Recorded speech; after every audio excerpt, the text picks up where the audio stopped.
एक घने जंगल के बीचों बीच एक अद्भुत स्थान था जिसे लोग परीलोक के नाम से जानते थे। यह स्थान आम इंसानों की नज़रों से छिपा हुआ था। वहाँ चारों ओर रंग बिरंगे फूल, चमचमाते झरने और हरियाली से घिरा हुआ एक अनोखा वातावरण था। यह परियों का निवास स्थान था जहाँ हर कोई खुश रहता था। इस परीलोक की रानी चंद्रलेखा थी, जिनके पास एक जादुई छड़ी थी। इस छड़ी में इतनी शक्ति थी कि वह किसी भी इच्छा को पूरा कर सकती थी। परियों की सबसे प्रिय शिष्या थी ज्योत्सना, जो अपनी दयालुता और साहस के लिए जानी जाती थी। एक दिन परीलोक में सब कुछ बदल गया। काले जादूगर त्रिकाल ने परीलोक पर कब्जा करने का निश्चय किया। उसने अपनी जादुई शक्तियों से एक ऐसा अंधकार फैलाया कि सूर्य की किरणें भी उस स्थान पर नहीं पहुंच सकीं। परियों की जादुई शक्तियां कमज़ोर पड़ने लगीं और परीलोक धीरे धीरे उजड़ने लगा। चंद्रलेखा ने परियों को एकत्रित कर कहा, हम सबकी शक्तियां कमज़ोर हो रही हैं। इस अंधकार को दूर करने के लिए हमें सूर्य कमल की आवश्यकता है, जो केवल पृथ्वी के गुप्त जंगल में पाया जा सकता है। लेकिन यह कार्य सरल नहीं है। ज्योत्सना ने आगे आकर कहा, महारानी, मुझे इस कार्य को पूरा करने दें। मैं परीलोक को बचाने के लिए अपनी जान भी दे सकती हूँ।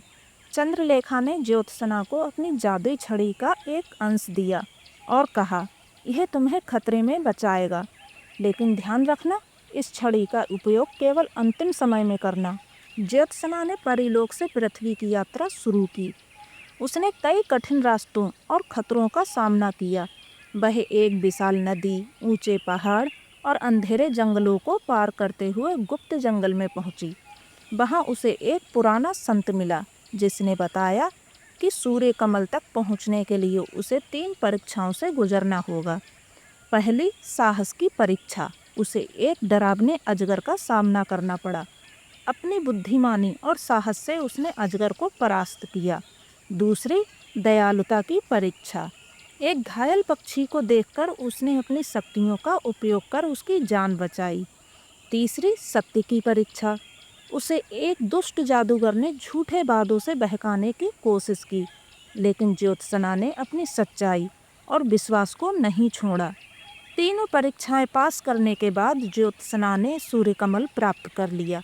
लेकिन तभी त्रिकाल वहां आ गया और उसने सूर्यकमल छीनने की कोशिश की। ज्योत्सना ने अपनी जादुई छड़ी का उपयोग कर त्रिकाल को हराया और सूर्यकमल को लेकर परीलोक लौट आई। ज्योत्सना ने सूर्यकमल को परीलोक के बीच में लगाया। उसके प्रकाश से अंधकार छट गया। परीलोक फिर से सुंदर हो गया और परियों की शक्तियाँ लौट आईं। चंद्रलेखा ने ज्योत्सना को परीलोक की रक्षक घोषित किया। ज्योत्सना की साहस और दयालुता ने यह सिखाया कि सच्चे दिल और नेक इरादों से हर कठिनाई को पार किया जा सकता है। परीलोक में फिर से खुशियाँ लौट आईं और परियों ने अपने एक नए नायक का स्वागत बड़े उल्लास से किया।